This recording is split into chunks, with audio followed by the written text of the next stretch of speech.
All right, hi, I'm Mattryan, host of Moderated by Matt. As I mentioned in the intro, you can watch this video in a couple of days on the Moderated by Matt YouTube channel.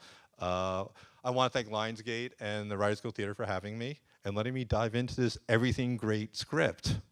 Our guest has written Hope Floats, Stepmom, and one of my all-time personal favorites, I, Tanya. Yes. So let's get into our guest's head, and please welcome Steve Rogers to the stage. You really want to get into my head. I don't know. Okay, so the obvious question, first question is, which ghost actors of theater and playwrights are sitting next to you right now helping you answer my questions? They all are. They all are. I always did that. I think I was on the Johnny Carson show more than any guest was ever on and it was always Johnny Carson who was interviewing me, even after he left. So I always did that. So how did you go about picking the guests, like your ghosts for the film? I wanted to use people that were sort of definitely their own person and forged their own path. And you know, Ruth Gordon was an actor and a writer, and Tallulah Bankhead certainly lived her own life, and Noel Coward, and just to encourage less. Okay, so I find the regional theater is just, we don't see it portrayed in movies a lot, and it's such a great gold mine for story. What inspired you to go digging into this world through the lens of a 14-year-old boy? I had written I, Tanya, which was a true story. And then after that, I was only offered true stories because that's how that goes. But I didn't really like any of them. And so I thought, well, why don't I do one based on the way that I grew up, assuming I grew up. And my dad produced regional theater and never big time. And it just seemed like something that I hadn't seen before. And it seemed kind of original to me. And when I started to write it, a lot of my friends were going through that period in their life where they either doubled down on their dreams to make them happen or they let them go. And that was actually really moving to me. And I just started to think, you know, how long do you gamble on yourself? How long do you gamble on your dreams? How long do you stick with it, you know? And then what do you do afterwards? And how do those dreams affect the family, you know, because you have to, Buddy says you have to dream things into existence, you know, I mean, not just in show business, and I know I'm the last one who still calls it show business, but I mean, if you're opening a restaurant, if you're running for office, no matter what you do, you have to dream, you know, it into happening. But what do you do if it sort of betrays you? So let's talk a little about Buddy. I mean, he is the ultimate dreamer. I mean, it's an amazing sequence. And I love his opening with the principal's office because you really set the tone. What did you think, why did you want to start that as your opening scene for the script? I just wanted to show the sort of the difference between the theater person and the civilian, you know, and what the difference is really. And I grew up, you know, I was in a play before I ever saw a play. You know, so I have a different perspective. And I mean, we were always backstage and doing props or doing costumes or doing, you know, stage managing I was a reader in our den because my dad didn't want to pay for an audition space. So we had auditions in our house. And I was a reader from maybe when I was 10. And sometimes it was really inappropriate, you know. But I loved that unusual upbringing, and I just wanted to contrast it with just some of the sort of churchier points of view that we came across in different places. I really like the moment where Lester asked the question, Dad, do you kind of regret you want to be a producer since you were in middle school, do you regret never achieving that? And Buddy says, you know, well, it can still happen. Yeah. Yeah, still make it. Yeah. Is that always like you always wanted that determination, always with that character to kind of never give up and never waver? That's just what I came across. Like a lot of people, it's like you don't face facts, like Ruth Gordon said. You know, you have to have. I've never entered the Publishers Clearinghouse sweepstakes thinking I was going to lose. I think that's the way that I am, and certainly I wanted it for that character because that sort of optimism and still dreaming big, and it could still happen, and I don't know that it won't happen, that idea, versus Allison's part, who has to be the practical one and has to. And it's not really what she signed up for, but she has kids, and she's forced to not be the exciting one. But also in a way, she's the one making his dream happen, though. Like, while she's worrying about the finance and the children, as she should, Yeah. but she's also the one that's kind of, keeping Buddy alive. Like, I'm going to make your dream happen by, running the business. Yeah, I don't think that's what she was promised. I think he promised her like this big, exciting life in show business, and then she ended up having to be the practical one. But yeah, and then I think that she feels sort of betrayed by his dreams, because they didn't really happen, and sort of doesn't dream at all. And then by the end of the movie, she just has her own dreams, and it's actually, she's probably going to be better at it than Buddy, because of her practicality. So just a quick producer hack question. So one of my thoughts about screenwriting is write a part awesome enough for allisonjanney to play and then cast her. Do you agree with that notion? Just write something worthy enough for her and get her in your movie, and everything will be great? I was such an idiot on this movie because when I wrote it and I gave it to Brian Unclis and Scott Morgan, who I did I, Tonya with, when we were talking about casting, I didn't say Allison, stupidly, because my mom was a lot younger than my dad in real life. So I was thinking, that has to be the same. And I was actually out with Scott. He had Scott Morgan. He just got engaged, and we were celebrating. And I was saying, who would have been really good in this role? Allisonjanney. And he just shot hate rays at me from his eyes. He was just like, and I was like, no, my mom was like 12 years younger than my dad. And he said, that's literally one line in the script, and it's not even a good line. Like, take it out and we can give it to Allison. I was like, oh, yeah. let's do that. And then I sort of rewrote it for Allison. Okay, so one thing is you wrote a character, Les, who is, as you mentioned, based on your own personal experience in life. What are the challenges of kind of writing a character based on yourself? That wasn't really that hard.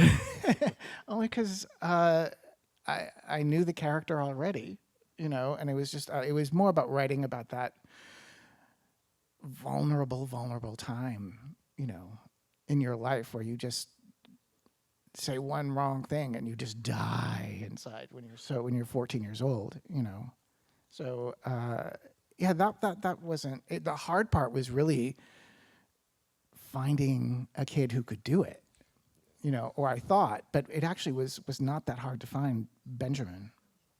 Well, he has to play comedy, drama, fantasy, some intense moments, and he has to keep up with Brian and Allison. Yeah, and he's British. I don't know if you know that. He also had to put on an accent. But we found it was John Baird who directed our movie. Who I'm a producer on the movie, so I got to be involved in the casting and all of that. And he emailed us, and he was like, "Take a look at this kid." And he was in, a long line of kids that our Mary Vernew, our casting director, set aside.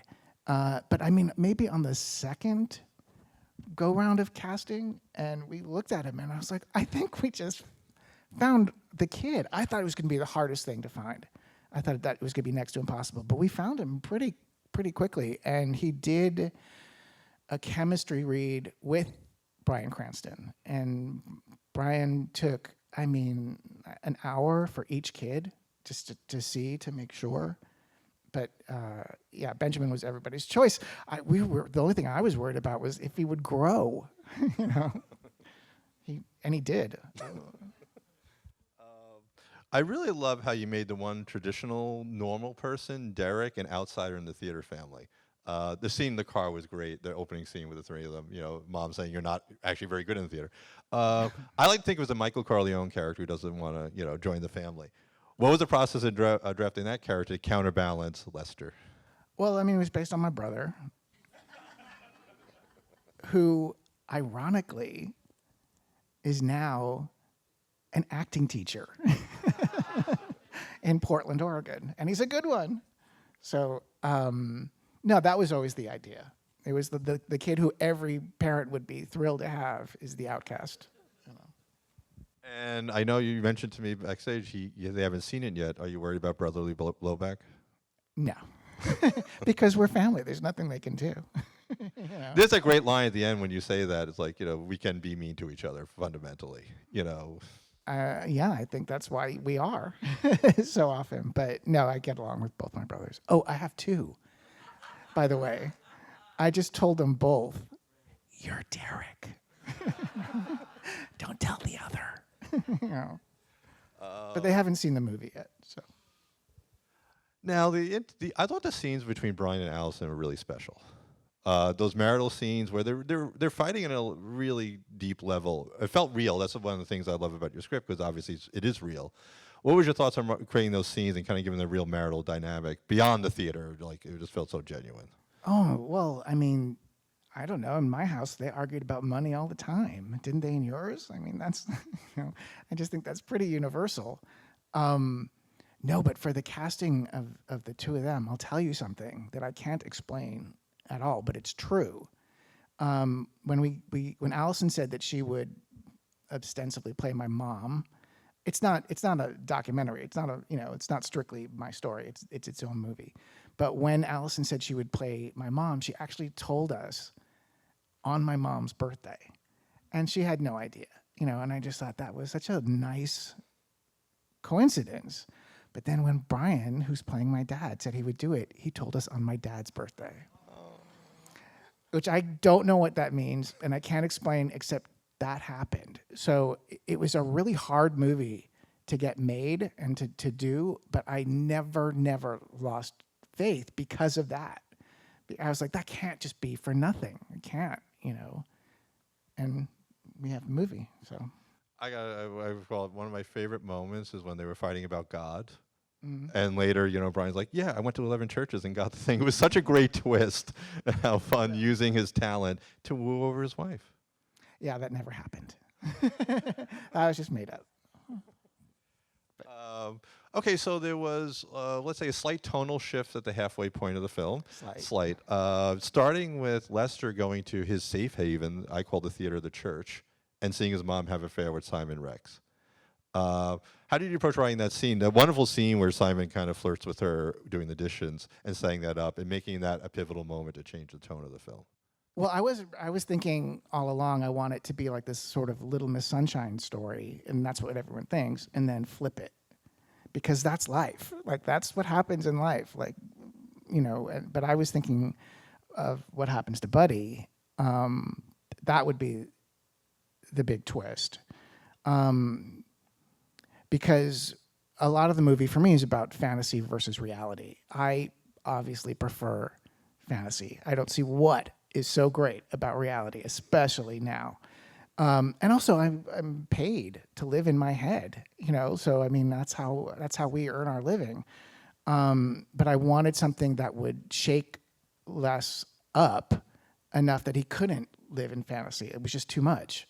So that's why that happened. That was the idea behind it. And of course, you had a great moment where Lester gets the part. I mean, you're giving us a lot of fantasy hope, and you ripped it out from. And Buddy actually achieves his dream, which is actually a good way to go in some ways. If you're going to die, you might as well. What was your thought to kind of like now you've pulled the rug out from under both of them? Yeah, and I liked the idea that Allison made a really bad choice, and she made it deliberately. I thought that was interesting because people do. That's life, and then has to live with the consequences. She didn't know that Les would see, but I thought that was interesting too. There was a great moment after the funeral. Like the audience, you're wondering when is it good to laugh again. And you had that great line with Lester about Wizard of Oz and not wanting to live in the black and white world. Yeah. What did you think when you wrote that line? And did you realize the audience it was a great release for the audience? No, that was definitely intentional because it was a lot. It was actually even sadder in one cut because we had something and they were like, you can't have that. It's too sad. But I put that you're talking about. Maybe you'll like living in Kansas. It'll be like living in the Wizard of Oz, and he's like in the black and white section. Like no one wants to live in the black and white section.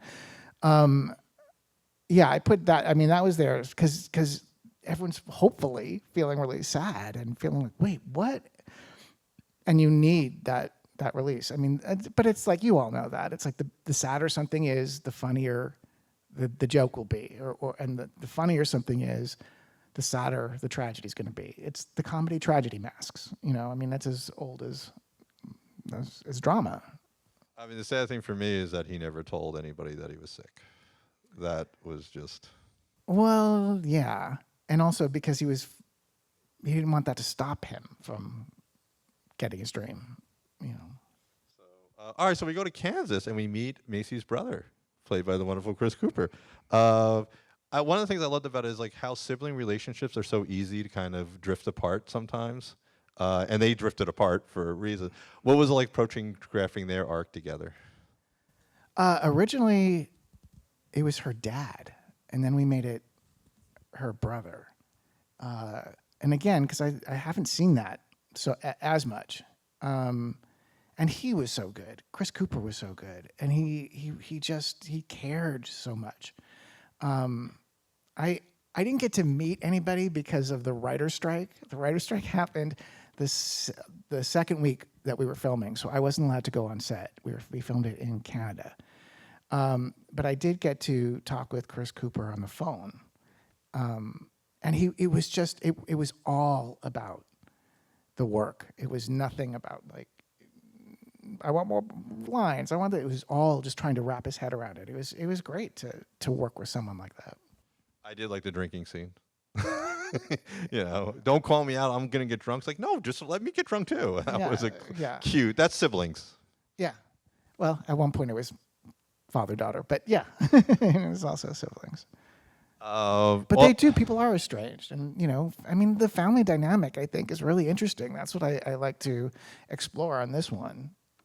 How you can be really close and far away, and then you do just sort of measure every slight and then hold that and then give just as much as you think the other one is going to give. I mean, it's just stupid what we do, instead of leading with the heart, which is what we all obviously should do.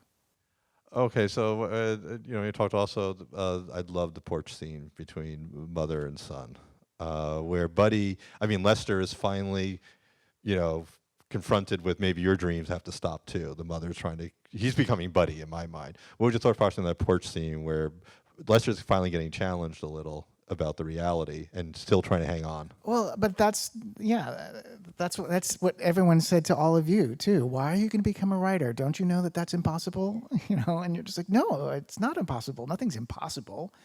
Yeah, nothing was going to stop me. I mean, I was going to be an actor. Thanks. No, I was going to be an actor, and the only reason I became a writer was because I